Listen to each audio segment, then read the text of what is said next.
Hello friends, welcome back to our channel. आज हम इस वीडियो में बात करेंगे इन्फोसिस के बारे में। इन्फोसिस हमने पहले भी बात की है और आप अगर मेरे चैनल से पुराने जुड़े हुए हैं तो आपने ज़रूर देखा होगा कि ऑलमोस्ट 2 महीना पहले ही हमने बात की थी इन्फोसिस के ऊपर। और उस टाइम पर रेट चला करता था 1750 के आसपास। ये जो ग्रीन कलर की लाइन आपको इस पे चार्ट पर दिख रही है, ये एक पुरानी लाइन है जहाँ पर कि 1730 के ऊपर ब्रेकआउट आया था। हमने उसी टाइम पर ये बात की थी।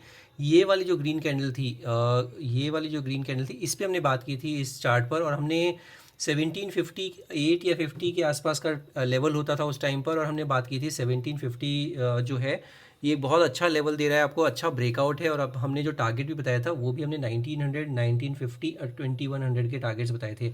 अब आप देखेंगे तो 2 महीने के अंदर अंदर ही वो टारगेट्स मुकम्मल हो गए हैं, जबकि लार्ज कैप स्टॉक है, ऐसा नहीं है, bluest of the blue chip stock है इन्फोसिस। उसमें भी 1750 से भी 1950 तक की जर्नी इसने कवर कर ली है। ऑलमोस्ट 200 रुपये इसने दे दिए हैं लास्ट 2 महीने में। तो इसी तरह के जो हम ब्रेकआउट पकड़ते हैं हर वीडियो में, और हम बात भी करते हैं टारगेट्स के बारे में, स्टॉप लॉस के बारे में। आप देख सकते हैं यहाँ पर ही ऊपर ज़रूर गया, रिट्रेस हुआ, रीटेस्ट किया इसने 1730 वाला लेवल, और उसके बाद देखिए क्या ज़बरदस्त चाल आई है। तो इसी तरह के आइडियाज़ आपको हर वीडियो में देखने को मिलते हैं। हम आपको पहले भी काफ़ी सारे आइडियाज़ दे चुके हैं, आपने ज़रूर देखा होगा। सुजलॉन के बारे में मैं बात की थी कल के स्टॉक में। डिवीज़ लैब आपको बताया, डिवीज़ लैब बढ़िया लग रहा है अभी भी। और अगर आप जुड़े हुए हैं मुझसे तो नेक्टार लाइफ साइंसेज आपने देखा होगा ज़रूर, नेक्टार लाइफ साइंसेज बढ़िया लग रहा है। और जितने भी स्टॉक्स पे हमने बात की है, बजाज फिनसर्व हमने बात की थी, देखिए कहाँ पहुँच चुका है बजाज फिनसर्व। और इसी तरह से स्ट्राइड्स फार्मा, या फिर आपको एम्फेसिस अभी बहुत अच्छा मौका दे रहा है। ध्यान रखिएगा, अपने रडार पर बिल्कुल रखिएगा एम्फेसिस। हालांकि मेरे पोर्टफोलियो में है तो बिल्कुल मेरा बायस हो सकता है, बट बहुत अच्छा लग रहा है। अभी 3000 के आसपास ही कंसोलिडेट कर रहा है बहुत टाइम से, तो वो अपने रडार पर रख सकते हैं। तो इस वीडियो को हम डिटेल में बात करने वाले हैं कि कौन कौन से वो लेवल्स हैं, कहाँ कहाँ पर स्टॉप लॉस लगाना है, कहाँ पे नए टारगेट्स इमर्ज होकर आ रहे हैं इन्फोसिस के चार्ट पर। तो अगर आप मेरे चैनल पर पुराने हैं तो आपने ज़रूर वो सारी वीडियो देखी होंगी। अगर आप चैनल पर नए हैं और अब तक चैनल को ही सब्सक्राइब नहीं किया है तो क्विकली चैनल को सब्सक्राइब कर लीजिए। बेल आइकन दबाना बिल्कुल नहीं भूलिएगा, बिकॉज जैसे ही मैं नई कोई वीडियो डालता हूँ आपको सबसे पहले नोटिफिकेशन आ जाएगा अगर आप बेल आइकन दबा देंगे तो। वीडियोज़ अगर पसंद आए तो वीडियोज़ को लाइक भी ज़रूर कीजिए और दोस्तों के साथ शेयर ज़रूर कीजिए। आज बात कर लेते हैं इन्फोसिस के बारे में। अभी आपको पता ही है, मैं आपको पहले कुछ टाइम से बता भी रहा हूँ कि आईटी सेक्टर मुझे अच्छा लग रहा है। और आईटी सेक्टर में मैंने आपको काफ़ी सारे स्टॉक सुझाए हैं, चाहे वो आपको इन्फोसिस हो या फिर मैंने आपको अभी एम्फेसिस के बारे में बताया था। एम्फेसिस बहुत बढ़िया लग रहा है। और इसके अलावा हमने न जाने कितने ही स्टॉक्स से हमने बात की है, सारे ही स्टॉक्स में बहुत अच्छी रैली आई है। विप्रो के बारे में बात की थी, अभी विप्रो भी अच्छा चलना शुरू हो गया, 530 पे पहुंच चुका है। तो जितने भी आईटी स्टॉक्स हैं उसको बिल्कुल रडार पर रखिएगा, बिल्कुल उसको ध्यान में रखिएगा अपने। इन्फोसिस में ऐसा क्या हो रहा है, इन्फोसिस में अगर आप देखते हैं तो एक जो लेवल है 1950 का, जो टारगेट मैंने बताया था 1950 मुकम्मल हो चुका है। तो 1900 का पहला टारगेट बताया था, 1950 का दूसरा टारगेट बताया था, तीसरा टारगेट 2100 का बताया था। दो टारगेट्स ऑलरेडी हिट हो गए हैं, 1900 वाला भी, 1950 वाला भी। अब इसमें क्या करें, अब इसमें अगर आपके पास पोजीशन है तो बिल्कुल बनी रहेगा। आपके लिए स्टॉप लॉस कहाँ रखना है, आपके लिए स्टॉप लॉस अब रखना है 1900 का। 1900 क्यों बोल रहा हूँ, क्योंकि 1900 इसका 20 डेमा है। 20 डेमा पर ये काफ़ी टाइम से अच्छा खासा सपोर्ट ले रहा है एकदम। आप देखेंगे तो यहाँ से लेके 20 डेमा पर जब भी आया, ये यहाँ पे 20 डेमा पर आया, रुका नहीं है, बिल्कुल तुरंत ऊपर चल निकला है। तो यहाँ पर एक ही बार इसने 20 डेमा पर सपोर्ट लिया, दूसरी बार अभी 20 डेमा पर सपोर्ट लिया ही है इसने, यहाँ देखेंगे तो। और उसके तुरंत बाद ये चलना शुरू हो गया है। तो ये एक अच्छी चीज़ है कि 20 डेमा पर ये बार बार सपोर्ट ले रहा है, और ये बहुत ही अच्छी चीज़ है, क्योंकि अगर 20 डेमा पर सपोर्ट लेगा तो इसमें अच्छी चाल देखने को मिलेगी। तो अब क्या करें, अगर पोजीशन है तो बने रहिए। नई पोजीशन कहाँ लेनी है, नई पोजीशन के लिए थोड़ा सा वेट कर लीजिए। 1975 जो इसने लास्ट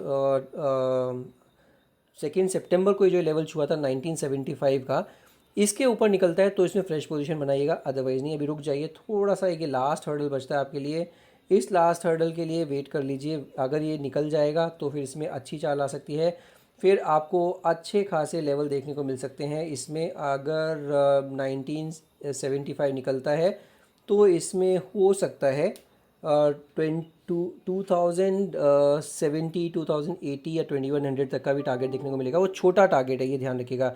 डेली का चार्ट है ये, अगर यहाँ पर ही निकाल देता है तो ये एक अच्छा खासा छोटा सा राउंडिंग बॉटम बनाएगा। यहाँ पर अगर 1975 के ऊपर ब्रेकआउट आता है तो स्टॉप लॉस आपका जो है 1900 का, जो स्टॉप लॉस है वो 1900 ही रखिएगा। 1975 का ब्रेकआउट आएगा तो उसमें फ्रेश एंट्री के लिए सोचिएगा। बट पुरानी पोजीशन है तो बिल्कुल बिंदास बनी रही है, बिकॉज इसमें आपको पता ही है इन्फोसिस मेरे कोर पोर्टफोलियो का पार्ट है और मैंने तो काफ़ी नीचे स्तरों पर पोजीशन बनाई थी। आई थिंक 1500 के आसपास या 1350 के आसपास, आई डोंट रिमेंबर कहाँ पर बनाई थी। बट मैं, क्योंकि ये जो कोर पोर्टफोलियो के पार्ट होते हैं उसमें मैं डेली डेली प्राइस चेक नहीं करता हूँ, बट ये काफ़ी निचले स्तरों पर पोजीशन बनाई थी और अच्छी खासी इसमें मेरे को रिटर्न आ भी रहा है। और अभी आने वाले टाइम में मुझे लगता है आईटी में मुझे अच्छा रिटर्न देखने को मिल भी सकता है। तो ये डेली का चार्ट है। डेली के चार्ट पर अभी आप आरएसआई भी देखते हैं तो 64 का आरएसआई अभी हुआ है। इतना चल चुका है उसके बावजूद भी अभी 64 पहुंचा है आरएसआई, क्योंकि ये जब रिट्रेस हुआ था उससे पहले जब 1975 इसने छुआ था तो भी 74 का आरएसआई था, उसके बाद रिट्रेस हो गया, नीचे पहुंचा 55 का आरएसआई। इसने एक अच्छा खासा इन्वर्टेड हैमर बनाया यहाँ पर, उसके बाद ये चलना शुरू हुआ, 20 डे वहाँ पर सपोर्ट भी लिया और अब 1975 की पहली रैली के लिए तैयार है। और अगर ये तोड़ देता है 1975 तो देखिए कितने ज़बरदस्त बड़े टारगेट निकल के आएंगे इसमें। तो वो टारगेट्स के बारे में हम थोड़ी देर में चर्चा करने वाले हैं। जैसे मैंने बताया आरएसआई अच्छा लग रहा है, मोमेंटम अच्छा है, सब कुछ बढ़िया लग रहा है। 20 डे वहाँ पर बार बार सपोर्ट दे रहा है, वो एक अच्छी चीज़ है। तो 1900 का स्टॉप लॉस बिल्कुल बढ़िया कायदे का स्टॉप लॉस होगा आपका शॉर्टर टर्म होराइजन के लिए। एक बार इसको मीडियम टर्म होराइजन के लिए वीकली के चार्ट पर भी देख लेते हैं। वीकली के चार्ट पर कैसा प्लेस है, तो वीकली के चार्ट पर आपको दिख रहा है ये इसने already bullish engulfing pattern already बना दिया है। अगर ये वीक का क्लोज कल आ जाता है इसके ऊपर, किस लेवल के ऊपर, एक ये जो लेवल है ये जो लेवल है 1940 43 के ऊपर अगर क्लोजिंग दे देता है तो ये बुलिश एनगल्फिंग पैटर्न बना देगा और उसके बाद ये एक बिल्कुल अच्छा मोमेंटम शो करता है और ये एक अच्छा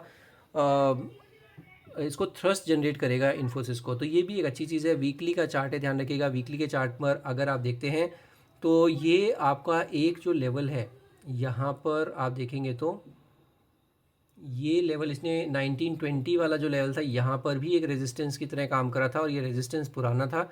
ये कब का रेजिस्टेंस था, 1920 2022 मार्च का रेजिस्टेंस था ये। तो इसने काफ़ी टाइम से ये 2022 मार्च वाला रेजिस्टेंस कभी भी तोड़ा नहीं था। 2022 के बाद अब जाके 2024 में ऑलमोस्ट 2.5 साल बाद इसने ये रेजिस्टेंस तोड़ा है 1920 वाला। इसको भी एक सपोर्ट की तरह मान सकते हैं और इसमें पोजीशन बिल्कुल बने रह सकते हैं। तो 1200 से लेके और ये 1920 मतलब 700 रुपये की रैली, मतलब 2600 तक के टारगेट निकल के आ रहे हैं। अगर आपके पास पोजीशन है तो बने रहिएगा इसमें, बिल्कुल 2600 2650 तक के टारगेट निकल के आ रहे हैं। अगर ये 1975 का लेवल निकाल देता है तो ये बहुत ही ज़बरदस्त आपको दिखेगा। 2650 तक के टारगेट देखने को मिलेंगे और ये बहुत ही विशाल का एक राउंडिंग बॉटम पैटर्न बनेगा और मुकम्मल हो चुका है ऑलरेडी। सिर्फ और सिर्फ अभी क्या है 1975 क्यों हम बात करें, 1975 अभी हाल ही का हाई था। अगर उसको क्रॉस कर देगा तो ऑब्वियसली एक नेक्स्ट लेग ऑफ रैली आनी शुरू हो जाएगी इसमें। और इसमें आप लॉन्ग टर्म की पोजीशन बनाइएगा इन्फोसिस में। हालांकि जैसे मैं बता रहा था आईटी में अच्छा ट्रैक्शन देखने को मिल रहा है, बिल्कुल आईटी में अच्छे ट्रैक्शन आपको देखने को मिलेंगे आने वाले टाइम में भी। ये वीकली का चार्ट है। वीकली के चार्ट पर अगर आप आरएसआई देखते हो तो यहाँ पर भी 69 का आरएसआई है, तो वो भी एक अच्छा इंडिकेट कर रहा है कि आपको अच्छे खासे मोमेंटम देखने को मिल रहा है इन्फोसिस में। लार्ज कैप में अगर 1900 से 2600 की जर्नी ये रिज्यूम करेगा तो ऑलमोस्ट कितना 35% का रिटर्न हो जाएगा। 35% का रिटर्न लार्ज कैप में आई डोंट थिंक इतना ईजिली मिलता है। अच्छा चार्ट पैटर्न है, बिल्कुल रडार पर रखिएगा। एक बार इसको मंथली के चार्ट पर भी देख लेते हैं। मंथली के चार्ट पर भी बिल्कुल सेम ही पैटर्न्स बने हुए हैं, तो मंथली के चार्ट पर भी कुछ ऐसा खास नहीं है। और एक अच्छी चीज़ क्या है, सिर्फ और सिर्फ अब 1952 और 1975 ये दो हर्डल्स हैं, छोटे छोटे हर्डल हैं। स्टॉप लॉस आप बिल्कुल ध्यान रखिएगा। स्टॉप लॉस जो इस मंथ की कैंडल है, इस मंथ की कैंडल का लो है 1889, ये एक स्टॉप लॉस की तरह रखिएगा। अगर ये निकल जाए और आपके थोड़ा सा पेशेंस कम है तो फिर एक बार के लिए प्रॉफिट बुक कर सकते हैं। अगर आपकी पुरानी पोजीशन है, जैसे मेरे पास पुरानी पोजीशन, तो लास्ट मंथ की जो कैंडल है उसका लो है 1718, तो वहाँ पर एक स्टॉप लॉस लगा सकते हैं अगर लॉन्ग टर्म की पोजीशन है आपके पास तो। और बिल्कुल निश्चिंत होकर बने रहेगा, बिल्कुल बढ़िया इसमें रिटर्न देखने को मिलेंगे। थोड़ा सा वेट कर लीजिएगा, अगर ये लेवल क्रॉस कर जाता है 1975 वाला तो अच्छी रैली देखने को मिल सकती है इसमें। तो आप बिल्कुल अपने रडार पर रखिएगा, वॉच लिस्ट में लगा के रखिएगा।